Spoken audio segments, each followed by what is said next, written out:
Welcome to The Lead Climb, the podcast where we break down the strategies that drive patient acquisition and growth in behavioral health. Hosted by Growth Sherpa Consulting, we bring you expert insights on digital marketing, admissions, business development, and more, so your treatment center, mental health clinic, or private practice can thrive. Whether you're a CEO, admissions director, or marketing pro, this is where you'll find the tools to scale smarter. Follow us up the mountain. Let's lock in. Hey, Steve Donai here from Growth Sherpa. Just got back from BHASE, back in town. Had a great experience, met a lot of great people, all wonderful industry leaders, thought leaders from all sorts of technology and service and treatment providers. What we have done is we're able to actually interview 9 of them. We did a one-question podcast. So please check that out and let us know what you think. All right, so welcome to the one-question interview we're doing here at BHASE. Well, actually not even at BHASE. We're still at the airport in Miami, knocking the first one out early. I'm here with Dylan from ERP Health. So I'm going to ask Dylan one question. Dylan, how has outcomes made organizational change for treatment centers?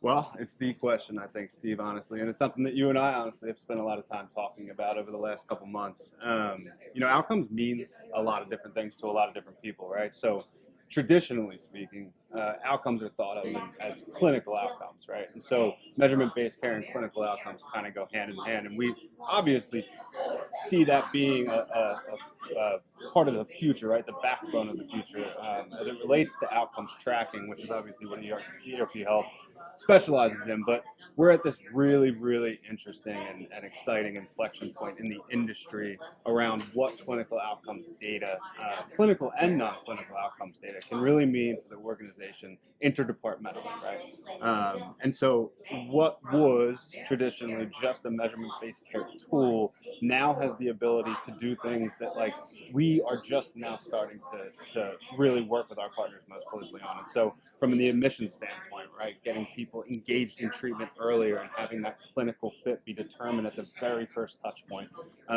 Obviously during the clinical phase, it's about increasing length of stay and getting patients the right level of care, and then utilizing measurement-based care to give them that kind of experience that they need to feel as if they're a part of care.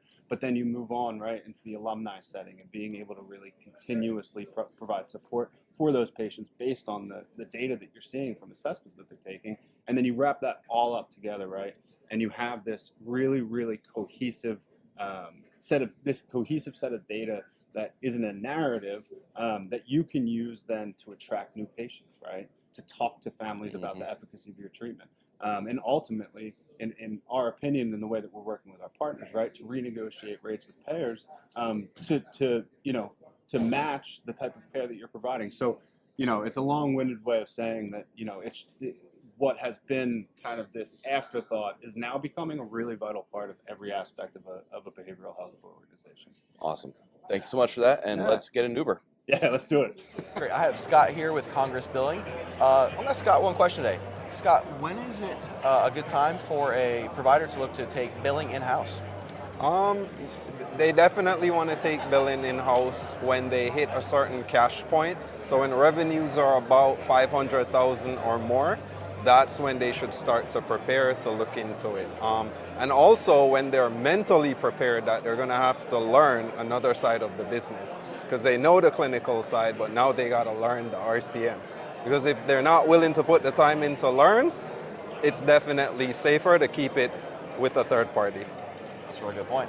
Appreciate you. Of course. All right, I'm back here with Ashley with Congress Billing. Ashley, what is one mistake that you see treatment centers make when using a third-party billing vendor?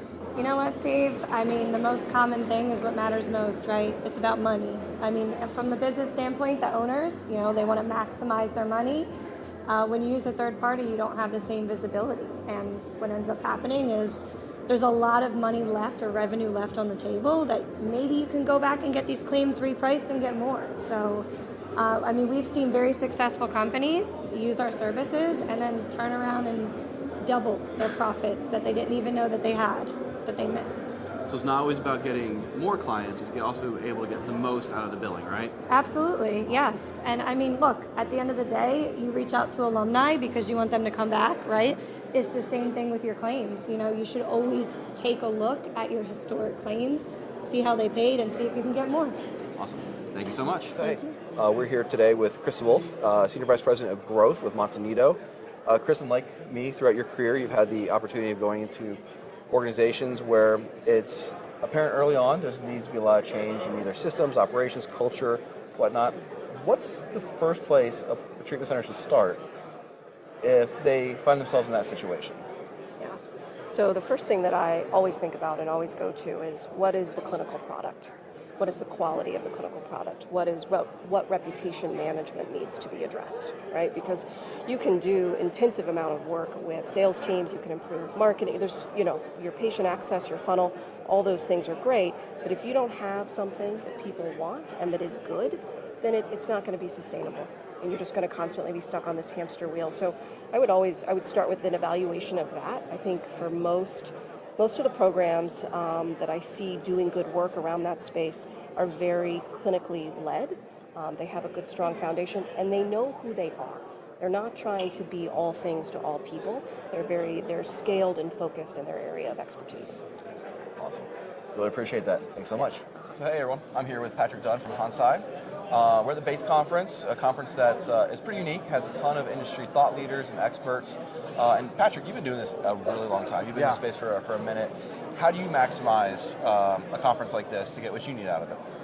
Well, I think the conference landscape has really changed over the last couple years for the good, for the better. And so for us, I'm looking to network and share knowledge, right? I'm looking to go to panels with experts on a variety of topics where you can get good, reliable information quickly, right? And so the way the BHASE set it up of 45-minute talks, having 5 or 6 throughout the day, different options is really, really good, because we'll leave here and that stimulates conversation between each other, And so for us and the experts in the revenue cycle space, we're really interested in what pain points and what good things people are experiencing as it relates to insurance and reimbursements in states, and like you and Growth Sherpa, as an expert of knowledge of everything that's going on, how do we combine our knowledge base to really be able to manufacture like the best decisions together, right? And so that's at Hansai we do a lot of consulting, right, on hey, this state does this and this state does that, and I know that's similar to what you guys do. Right. Awesome. Appreciate you. No problem. Have a great rest of the conference. You too. I'm here with Chris from FinPay. So Chris, let me ask you this. If patient responsibility is 20% of a provider's potential revenue, why does it seem like that continues to be and might even be a growing challenge in our industry? 3 words: lack of visibility. No one can fix a problem they can't see. So why is it still a challenge? Because healthcare accounting rules say you report patient payments on a net patient revenue basis. Just a fancy way of saying you only book what you collected. So if I'm a CFO or a CEO, I can only see what I collected. I don't know, is that 20% of what I was owed? Is that 100% of what I was owed? I don't know what I was owed. When you compound the problem by the technology in the marketplace was all designed to focus on the insurance claim and making sure it gets paid accurately and efficiently. And there's a lot of great technology platforms that do that. But everybody still uses paper and spreadsheets to manage patient financial responsibility. Those that have some automation, it's probably just in the CRM during the admission cycle. So there's no system that crosses over departments. And if you think about it, the patient's financial experience begins pre-admission, then during care, and then post-discharge. And sometimes, depending upon how long it takes to get the statements out and what type of payment plan the patient is on, the financial experience can be a year or 2. The clinical experience is usually, 30 to 45 days. So what makes it a really interesting challenge is it's 2 or 3 times as long as the clinical experience, the financial experience is. It's the last experience a patient has. So even if the clinical care was great, the food was great, the therapists were great, everything about the organization was great clinically. If the financial experience is bad, and just sending someone a statement and not explaining it to them or helping them or letting them know it was coming, that's bad. Mm-hmm. Now you've inadvertently, not only did you hurt your today's revenue, you hurt tomorrow's revenue, because if that patient relapses, they're not coming back to you. Right. And if that patient has a family member or friend that needs treatment, they're not referring them to you. Where if I had a great financial experience with my treatment provider, and that was my last touch point, I'm absolutely probably going back to them. I'm absolutely going to refer them. And in most cases, the data doesn't lie. If you engage patients the right way up front, or about their financial responsibility, you'll get 75% of what you're paid. Wow. And our electronic financial record system actually tracks that. So I actually have data around that proves that's the case. If you wait till they're in treatment to talk to them about responsibility, drops to 57%. If you wait till they're discharged, it drops to 35%. And if you wait until the claim's adjudicated, it drops below 20%. So it is a ticking time bomb. The longer you wait, the less you get. And not only do you get the less of that money, there's compliance issues related to that, and a lot of moving parts. And unfortunately, most CEOs or CFOs don't have anyone that's a subject matter expert that works for them. That they can go, hey, wait a minute, let me go talk to Mary, or let me go talk to Steve. They know everything there is to know about patient financial management. They know how to engage patients and their families about cost. Unfortunately, there's no Joe or Mary to turn to. Right. So actually, our biggest barrier as a technology solution is recognizing, and we built a whole training model around it, is we got to help turn some of our client staff into subject matter experts on this so they can do a better job. Excellent. Really appreciate the insight. Enjoy the conference. You as well. All right, I'm here with Todd with Sunwave. Todd, everyone's talking about AI. They bring up AI to Growth Sherpa all the time. What's new in AI that we need to know about? If you're on Sunwave, a lot is new with AI. We've been rolling out variations of Mara, or new additions to Mara, which is our generative AI product, since we launched it in October of 2023. It started with clinical notes, group therapy notes, all of that, and has now moved into quite a bit more than that. And I mean, we have people who actually use it day to day. We have tons of users on it, so we've been able to test it and build to it because of that. I think it's been used over 500,000 times at this point. In fact, I know it's over that. I think it might be closer to 600,000 at this point. So we have a lot of data on not just how to build it, because we built ours internally, but also how people are using it. And so we can hone it in and make it better based on that data. It's great. It's a great time to be on Sunwave and have AI. Awesome. Thank you very much. I'm here with Umberto, CEO of Opus. Umberto, everyone at this conference has been talking to me about AI. What are your thoughts on how AI is impacting the treatment industry? Interesting. So the move that we've seen in the last year or so has been around AI Scribe, where an EMR can listen to a conversation with a patient and a clinician and automatically do it.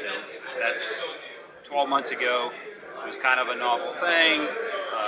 We came out with our own, and in the beginning it was a little bit of apprehension, because clinicians tend to think this thing is going to replace me at some point.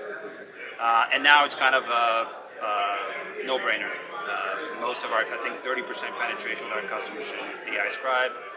So that was the first wave. Now we're seeing automation of sort of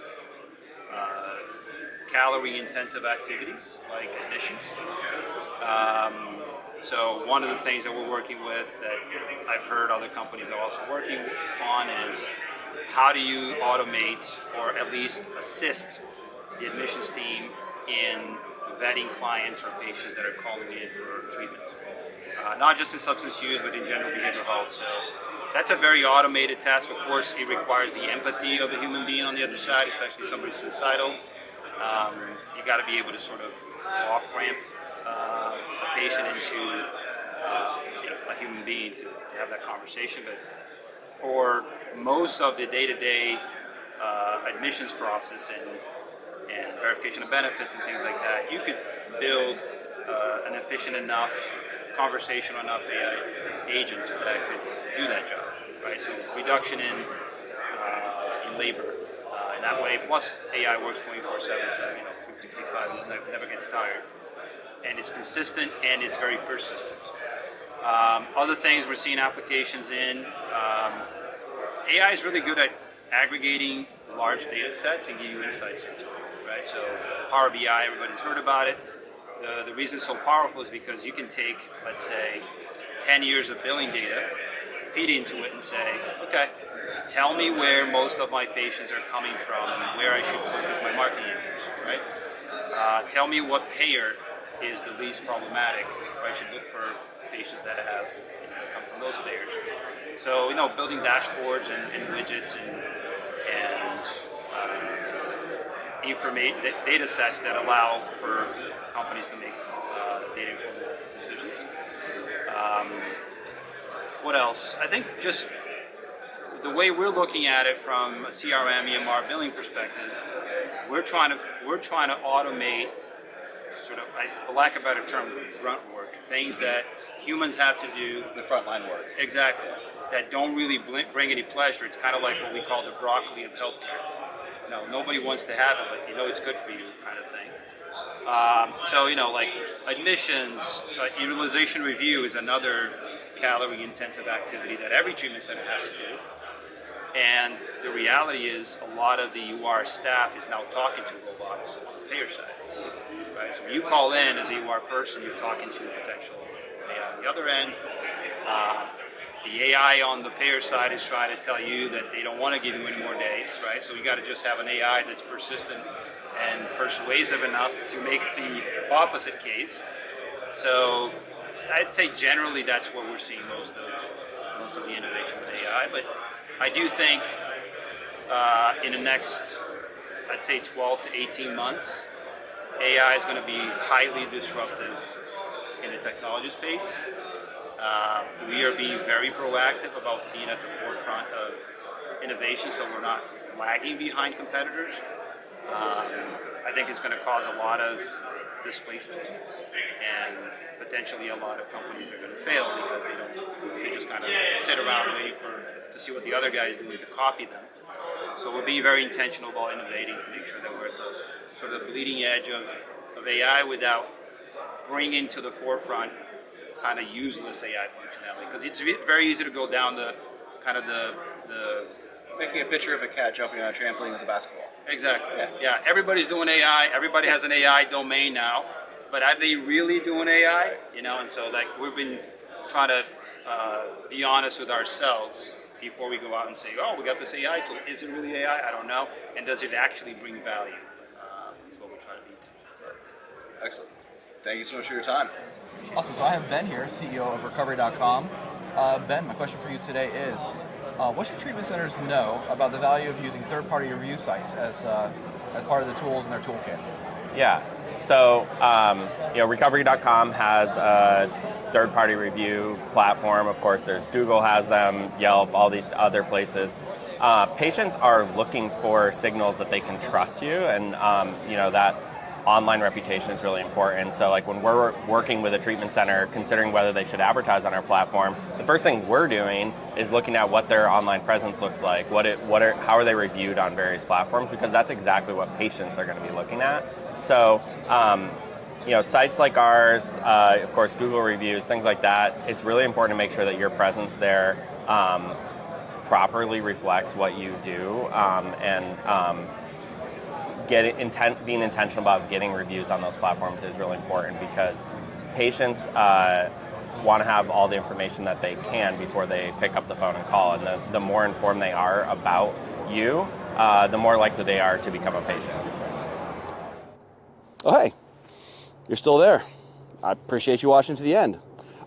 Just a reminder, we actually do this at Growth Sherpa for a product. So if you are looking to enhance your conference experience, give us a call. We can do intros, outros, come join us videos, all sorts of great things to help improve your conference experience for your own company. Thanks. Have a great day. That's a wrap for this episode of The Lead Climb. We hope you picked up some valuable insights to help optimize your patient acquisition and grow your behavioral health organization. If you found today's discussion helpful, be sure to subscribe, leave a review, and share this podcast with your network. And if you're looking for expert guidance in digital marketing, admissions, business development, or any other piece of the patient acquisition puzzle, Growth Sherpa Consulting is here to help. Visit us at www.growthsherpaconsulting.com. Thanks for tuning in. We'll see you next time on The Lead Climb.